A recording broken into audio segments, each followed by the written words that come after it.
amis, c'est un plaisir aujourd'hui de commencer cette émission. Mon nom est David Soares et je voudrais présenter le spectacle de la foi. C'est une émission. Le spectacle de la foi va montrer les réalités de la nouvelle création. Qu'est-ce que la nouvelle création? C'est le projet qui a été conçu par Dieu quand il a envoyé son Fils dans ce monde pour mourir pour l'humanité et pour ressusciter ensuite pour permettre aux gens d'avoir une vraie relation avec le Seigneur Tout-Puissant. Aujourd'hui, nous avons cette relation, nous avons cette communion quand nous comprenons et acceptons les commandements du Seigneur Dieu. Dieu a dit que si nous agissons dans la compréhension, dans la connaissance de sa parole, nous allons avancer sur un nouveau chemin. Ça veut dire quoi? Nous atteindrons une nouvelle position. Quand nous comprenons tout ce que Dieu nous a promis, tout ce que Dieu nous a donné, et que nous prenons possession de toutes ces promesses, alors nous commençons à comprendre ce que nous sommes supposés faire. Comment nous devons agir? Le docteur Soares va venir dans quelques secondes commencer à vous introduire un nouveau sujet sur comment comprendre la vision du Seigneur Tout-Puissant. Et quand vous comprenez et que vous obéissez à cette vision, vous serez complètement transformé. Je vous invite aujourd'hui à venir ouvrir votre cœur, à écouter attentivement, et alors vous obtiendrez un nouveau standard de vie. Je crois que Dieu a quelque chose de grand pour vous. Et maintenant, commencez le spectacle de la foi. Soyez préparés. De grandes choses vont survenir dans votre vie. Le spectacle de la foi commence maintenant dans votre foyer. Le Seigneur Jésus nous a enseigné que la maîtresse de maison sait tirer parti des vieilles choses comme des neuves. De temps en temps, nous devons reprendre quelques messages qui sont des classiques, qui ont ainsi été beaucoup bénis, que Dieu nous a donnés. Ils ont été importants pour ceux qui les ont entendus, pour que les gens qui ne les connaissent pas encore se réveillent, et que ceux qui les ont entendus, mais les ont laissés tomber dans l'oubli, s'en souviennent et se mettent à en profiter. Jean 8, 31, 32. Celui-ci est un de ceux qui me font un bien terrible, ainsi qu'à beaucoup de gens un peu partout dans le monde. Évangile de Jean, chapitre 8, les versets 31 et 32. Alors en premier, le verset 31. Jésus donc disait aux Juifs qu'il avait mis leur foi en lui. Si vous demeurez dans ma parole, vous êtes vraiment mes disciples. Nous allons donc étudier ceci qui révèle beaucoup d'informations. Jésus disait aux Juifs qu'il n'a pas de préférence, qu'il ne fait pas de différence entre les gens. Pour lui, nous sommes tous égaux. Alors ce qu'il dit, c'est pour les Brésiliens, pour les Américains, pour les Boliviens, pour les Russes, pour n'importe quel peuple. Qu'est-ce qu'il disait qui était si important? Il parlait pour les personnes qui étaient de l'ancienne alliance, les descendants d'Abraham. Le sang d'Abraham coulait dans leurs veines. C'était le peuple de Dieu. Et plus particulièrement pour ceux parmi eux qui croyaient en Jésus. Ils avaient pris la décision. Je suis de Jésus. Et ce n'est pas facile. Parfois, la famille les expulsait de la maison. Ils ne trouvaient pas de travail, tout un tas de choses. Ils étaient confrontés à plein de difficultés. Et donc, Jésus leur disait la chose suivante. Vous avez fait le bon choix. Étant déjà de l'alliance ancienne, vous avez pris la décision de croire en moi. Mais vous devez persister dans ma parole pour que vous soyez véritablement mes disciples. Moi, vous, qui ne sommes pas israélites, ou qui le sommes, hein, certains peuvent l'être, nous acceptons Jésus, nous sortons de l'emprise des ténèbres, nous délaissons l'autorité du malin et nous sommes transportés vers le royaume de Dieu. Ici, nous sommes dans le royaume de Dieu. Mais si, alors, nous ne demeurons pas dans la parole de Jésus, dans laquelle, missionnaire? Dans celle que nos yeux ont été ouverts. Dans celle qui fait que l'on se mette à croire dans l'Évangile, à croire en Jésus. Et à chaque fois que nous l'entendons lors de la prédication ou la lisant, elle va s'amplifiant. Si nous ne demeurerons pas en elle, véritablement, nous ne serons pas des disciples de Jésus. Nous pourrons l'être faussement, de façon trompeuse. On se trompe nous-mêmes. Non, je suis de Jésus, c'est clair. J'ai pris ma décision. J'ai ici mon certificat de l'église. Ça y est, je suis l'associé du missionnaire. Mais en fait, en vérité, vous ne l'êtes pas. Qu'est-ce qu'un disciple? C'est un apprenti. C'est celui qui apprend avec le maître pour faire pareil ou mieux. Ainsi, nous devons demeurer dans la parole. Le cheval est passé exténué, nous sommes sur son dos, mais nous sommes fatigués, nous le lâchons, alors le cheval continue. Non, il faut rester sur le cheval, dans la parole. Il faut demeurer avec le même sentiment que celui qui a inondé notre cœur. Quand nous avons senti que nous vivions dans l'erreur, dans le péché, et que nous avions besoin de Jésus. Et pourquoi nous devons continuer dans cette parole? Parce que sinon, nous n'allons pas être des disciples de Jésus. Les jours passent, les gens changent, et il y a des personnes de Dieu qui changent. Elles se laissent impliquer dans les plaisirs de ce monde, elles s'impliquent dans le péché, elles s'embarquent dans de fausses histoires, dans le vice, et elles pensent que tout va bien. Non, mais ce n'est pas vrai, non. Vous allez vous perdre lors du dernier jour et vous allez avoir une très grande déception. Et pourquoi donc? Parce que vous n'êtes pas resté dans la parole de Jésus. Dans cette parole que j'ai entendue quand je n'avais que 6 ans, qui a rempli mon cœur, jusqu'à aujourd'hui, il faut que je reste en elle. C'est la même, elle s'est juste amplifiée. Cette parole a été mon appel, ça a été l'opportunité que Dieu m'a donnée. C'est cette chose de Dieu, c'est le chemin qui est entré dans ma vie, et moi, en le suivant, je vais vers Dieu. Il m'a pris complètement, je ne peux pas le quitter. Si je le fais, si vous ne le suivez pas, vous n'êtes pas véritablement un disciple de Jésus. Vous pouvez même être un prêcheur, mais vous mettez vos pensées à la place de la parole, vous avez vos attitudes, vous avez vos rêves, vos propres volontés, mais vous n'êtes pas au service de Dieu. Mes amis, ce sont les paroles de Jésus. Jésus le disait aux Juifs, il me le dit, il le dit à quiconque. Le secret, c'est de demeurer dans ma parole. Si vous y demeurez, vous êtes véritablement mon disciple, vous êtes mon apprenti. Missionnaire, je ne comprends pas la Sainte Bible. Dieu ne me parle pas. Eh bien, examinez. C'est peut-être un cas où vous deviez marcher avec Dieu, je dis toujours ceci. Et arrivé à un certain point, vous avez laissé Dieu, vous avez transgressé, vous êtes tombé dans le péché. Et vous pensez être avec Dieu. Dieu est resté ici, vous avez dévié et vous allez tomber dans un abîme. Qu'est-ce que vous devez faire? Un demi-tour? Vous devez revenir à ce point où là où vous avez chuté? Où vous avez été malhonnête, où vous avez commis de l'adultère, où vous avez dit les mensonges.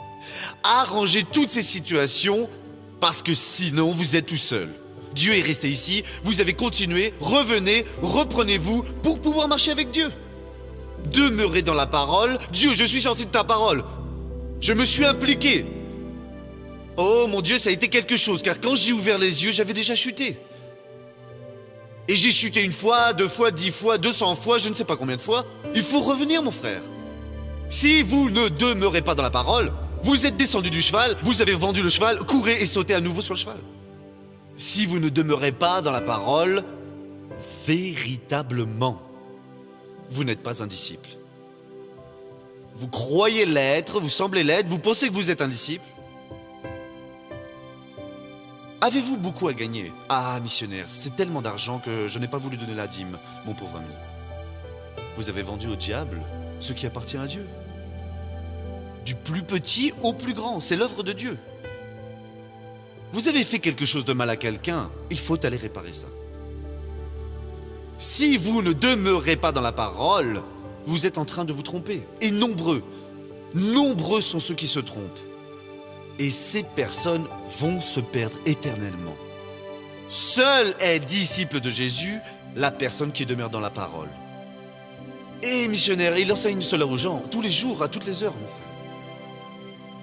On apprend avec Jésus constamment, mais seulement si on est un véritable disciple. Maintenant vient le verset 32, que tout le monde aime bien citer. Il dit ainsi, « Vous connaîtrez la vérité, et la vérité vous rendra libre. » Et il y en a qui prient, « Dieu, je veux connaître la vérité. » Vous n'allez pas la connaître. « Mais Dieu, vous avez promis que j'étais libéré, mais vous n'allez pas la connaître. Pourquoi ?» Parce qu'il faut accomplir le verset 31. Et ce tout petit mot qui est là, ces deux lettres-là font la fonction de conjonction. Ce « et » relie le verset au précédent. Et donc, en premier, il faut être un véritable disciple pour connaître la vérité. Elle ne connaît pas la vérité, elle n'a pas les moyens de la connaître, la personne qui n'est pas un véritable disciple. Si vous demeurez dans ma parole, alors vous êtes véritablement mes disciples. Et donc, seulement après, vous connaîtrez la vérité et la vérité vous rendra libre. Non, je ne veux pas faire ce que Jésus m'ordonne de faire, je sais, mais je ne veux pas l'accepter. Mais pourtant, j'implore beaucoup Dieu. Vous allez finir par avoir la gorge sèche, si elle ne l'est pas déjà, elle va l'être, parce que vous n'aurez pas de réponse. Les choses vont mal. J'ai acheté un très bel appareil, une télévision en couleur, une télévision toute digitale et tout ça, vous savez. Mais il faut que je la branche sur la prise. Si je ne la branche pas, je peux prier, pleurer pour qu'elle fonctionne, mais elle ne fonctionnera pas. Elle doit être branchée, reliée. Vous aussi, vous devez être relié au courant électrique. Si vous demeurez dans ma parole, vous serez véritablement mes disciples. Et vous connaîtrez la vérité, et quand vous connaîtrez la vérité vous rendra libre. C'est si facile, mes amis, mais il vous faut prendre une attitude comme maintenant. En ce moment, vous pouvez décider de votre destin éternel et de votre bonheur, ou de votre destin éternel de souffrance. Je vais laisser la parole de Dieu de côté, parce que je suis encore jeune, je vais d'abord profiter de la vie. Quand je serai vieux, je reviens. Combien s'en vont encore jeunes? Et combien devenus vieux n'ont pas réussi à revenir? Parce qu'aller au royaume de Dieu n'est pas une décision de la personne, c'est une décision de Dieu. Jésus a dit, « Personne ne peut venir vers moi si le Père qui m'a envoyé ne l'y a pas conduit. » Alors, ce moment que vous êtes en train de vivre maintenant, écoutant la parole de Dieu, c'est parce que le Père vient vous conduire vers Jésus. Alors vous dites, non, pas maintenant. Quand je serai bien plus âgé, quand j'en aurai bien profité, alors j'irai. Et si le Père ne vous y conduit plus? Parce que c'est lui qui nous conduit. Pour qu'on voit la parole de Jésus. Parce que personne ne peut venir vers moi si le Père qui m'a envoyé, nul y a pas conduit. Est-ce que vous pensez que Dieu est votre employé? Non, quand je vais pressentir que la mort vient, Dieu, mon Père, pardonne-moi. Dieu sera peut-être loin de vous. Des paroles creuses, et Jésus a déjà parlé de paroles creuses. Ce peuple m'honore avec les lèvres, mais son cœur est bien loin de moi. En vain, cependant, il m'adore. Maintenant, c'est à votre tour. Non, à partir d'aujourd'hui, je vais être en accord avec Dieu. Dieu, j'engage ma propre parole. Jusqu'à aujourd'hui, j'ai été un homme, une femme qui a beaucoup péché, le plus grand pécheur qui soit, qui est sur la face de la terre, le plus sale, la plus sale, le plus pervers, perverse. Mais à partir d'aujourd'hui, j'accepte ta parole. Père, je m'en remets à toi, véritablement. À partir de maintenant, je vais demeurer dans ta parole. Pardonne-moi. Si vous priez de tout cœur, le Père qui vous a conduit vers Jésus va vous faire entrer dans le royaume de Jésus. Vos problèmes vont se résoudre à partir de maintenant par le biais de la solution que vous allez obtenir. Vous allez apprendre avec Jésus. Et un à un, vous allez avoir la solution. Alors cela peut être un cancer redouté, ça peut être le sida, ça peut être ceci, cela, enfin... En apprenant avec Jésus, mon frère, vous allez tout vaincre. Jésus n'a jamais perdu une bataille. Et c'est lui qui apprend avec lui, fait pareil ou meilleur. Encore meilleur, oui. Jean 14, 12. Celui qui met sa foi en moi fera lui aussi les œuvres que moi je fais. Il en fera même de plus grandes encore, même faites mieux que Jésus faisait. En quantité, je ne sais pas ce qu'il faisait. Mais il faut être un véritable apprenti. Et comment être un véritable apprenti? C'est une chose très simple, en demeurant dans la parole. Ah, je n'en ai pas les moyens. Vous ne le voulez pas? Si vous le voulez, maintenant vous changez complètement. Allons maintenant regarder le feuilleton de la vie.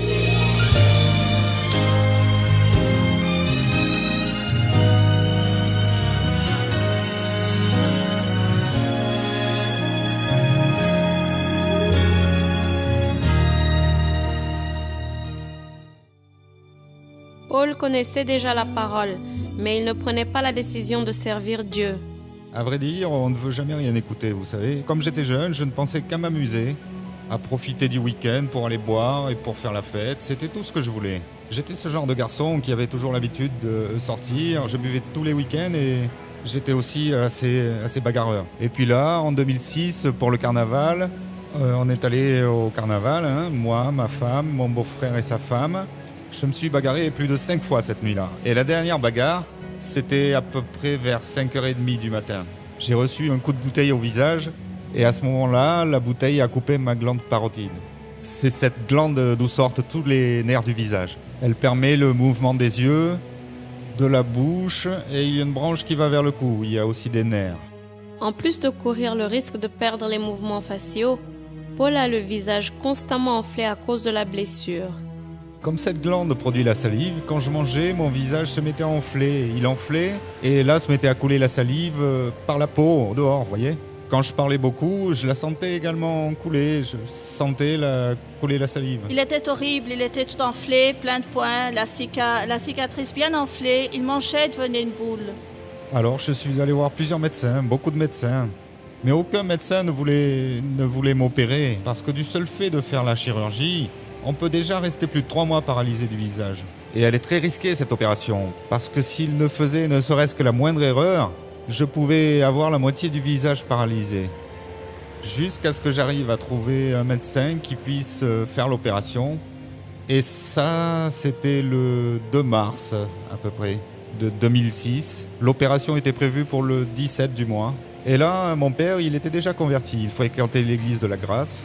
Et il a participé à la campagne du drap, du foulard, de la prêche de la victoire.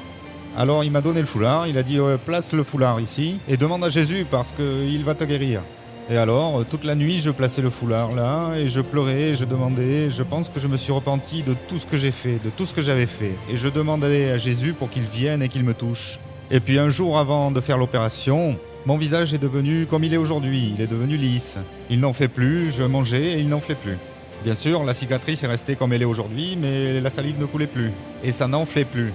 Et là, j'ai appelé le médecin et je lui ai dit « Docteur, je crois que j'ai plus besoin de faire l'opération. » Et il a dit « Ok, venez ici que je regarde ça. » Une fois arrivé là-bas, il m'a regardé, il a dit « Oui, c'est vrai, plus besoin de la faire. » J'avais d'ailleurs un peu peur de la faire parce qu'il pouvait arriver quelque chose, mais mieux que ça, c'est impossible. Jésus a guéri avant. Guéri, Paul a commencé à fréquenter l'église internationale de la grâce de Dieu et sa vie a complètement changé. Et là, je suis arrivé à l'église et la première fois, j'ai vu un pasteur, je lui ai parlé, je pleurais pour qu'il fasse une prière à la fin du culte. Et ensuite, j'ai continué, j'ai commencé à y aller presque tous les jours, tous les week-ends aussi, tous les jours. Et j'y vais encore aujourd'hui. Et je suis maintenant ouvrier de l'église, je fais l'œuvre et même j'essaie aussi de montrer, de raconter mon témoignage aux autres personnes parce que beaucoup de personnes la voient, cette marque qui est là. Et ma famille, je pense que je n'ai jamais aimé ma femme de la façon dont je l'aime aujourd'hui.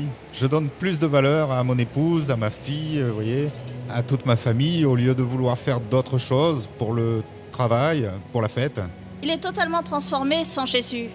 Sans Jésus, impossible, parce qu'il était vraiment quelqu'un très révolté, très désobéissant. Il m'a choisi et maintenant il me donne les capacités pour tout ce qu'il a prévu pour moi.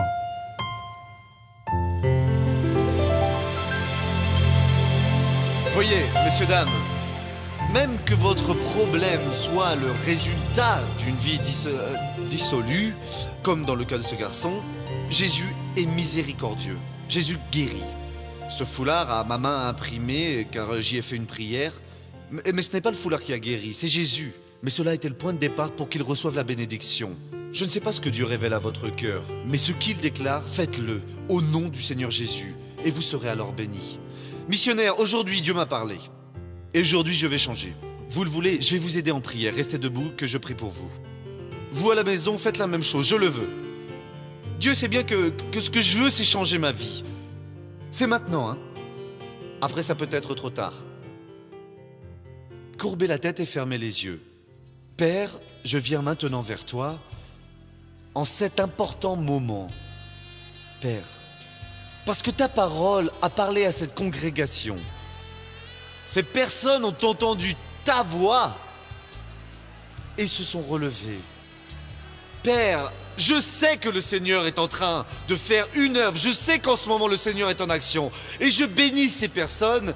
Et en bénissant, j'entre dans une bataille spirituelle, maintenant, contre les principautés, les puissances, les princes des ténèbres de ce siècle, des hôtes spirituels de la malignité qui sont, oh Dieu, en train de dominer ces personnes. Et à présent, je vous attache, esprit malin, j'interdis votre action sur cet homme, sur cette femme, sur ce jeune, sur cette jeune, sur ces personnes qui me regardent maintenant. Une action de corruption, une action de péché sexuel, de péché mental, de péché par méchanceté, car vous avez utilisé cette personne pour faire avec le conjoint, avec le petit ami, la petite amie, ou une autre personne qu'elle ne connaît même pas, avec un employé, avec un employeur. Au nom de Jésus-Christ, votre action est attachée, votre action est défaite. Et maintenant, mon frère, vous êtes libre. Oh, levez vos mains vers le ciel et dites merci, merci beaucoup Jésus. Grâce à Dieu. Maintenant, vous pouvez vous asseoir au nom de Jésus. On continue. Si vous demeurez continuellement dans ma parole, si vous persistez dans ma parole, véritablement, vous serez élus mes disciples. Maintenant, votre vie a eu un changement complet. Et pour celui qui aurait eu mal, je veux maintenant faire une prière pour que Dieu vous guérisse en cet instant. Missionnaire, je sens maintenant une douleur dans mon corps. Eh bien, restez debout au nom de Jésus, car je vais clamer les cieux. Vous êtes malade, restez debout, restez debout. Si vous n'êtes pas malade en ce moment, oui, mais je peux avoir mal demain. Non, demain c'est un autre cas. Demain nous prierons pour ça. Maintenant, nous allons prier. Je n'aime pas perdre une prière. Nous sommes en présence de Dieu. Et cette douleur peut être causée par une tumeur, par une maladie très grave, et Dieu n'enlève pas juste les effets, non, il retire aussi la cause. En vérité, la Bible dit que Jésus a déjà souffert ce mal qui est dans votre corps. En fait, ce sont nos souffrances qu'il a portées, c'est de nos douleurs qu'il s'était chargé, et nous le pensions atteint d'un fléau, frappé par Dieu et affligé. Or, il était transpercé à cause de nos transgressions, écrasé à cause de nos fautes. La correction qui nous vaut la paix est tombée sur lui, et c'est par ces meurtrissures que nous avons été guéris. Alors nous allons maintenant nous emparer de cette guérison, et quand sera terminée la prière, ne vous essayez pas car Dieu va guérir beaucoup de gens ici. Courbez la tête et fermez les yeux. Père, j'entre en ta présence une nouvelle fois, et maintenant c'est pour accorder ton pouvoir qui guérit. L'autorité que le Seigneur a déposée sur ma vie, sur mon ministère, pour faire ton œuvre. Je prie pour toutes ces personnes, même pour celle qui a une foi très petite. Père, mais le nom de Jésus est tout puissant pour donner maintenant une parfaite santé à cette personne. Des gens qui ont mal, ô Dieu, qui ne savent pas ce que demain sera. Ils ne savaient pas, parce que demain sera meilleur qu'aujourd'hui. Parce que maintenant, je te prie, descends avec ton pouvoir et guéris ces personnes. Je vais utiliser l'autorité que tu m'as donnée pour les bénir. Comme ministre de la parole de Dieu, je réprimande tout mal qui est dans ces personnes. Je réprimande cet esprit d'infirmité, de douleur.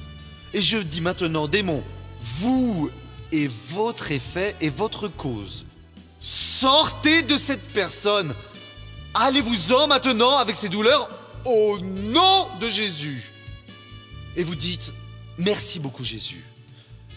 Regardez le missionnaire, ne vous asseyez pas encore. Maintenant, cherchez la douleur. Et si elle est déjà partie, levez la main pour remercier Jésus. Car pour beaucoup d'elles, elle est partie au nom de Jésus. Madame. Un très fort mal de tête depuis 6 heures ce matin, mais c'est disparu. Amen. Et ici, la sœur. Une douleur au cou. Depuis Ça quand? fait près de 2 semaines. Et c'est parti au nom de maintenant. Jésus. C'est ça, très vite Une comme douleur au talon depuis 4 semaines. ça. Amen. Je sentais une très forte douleur dans le dos. Cela fait 15 ans que je souffre du dos. Aujourd'hui, j'ai été guéri pour la gloire de Dieu. Amen. Ici, sur le devant. Aujourd'hui, je suis arrivé ici en ayant très mal aux jambes, c'est parti.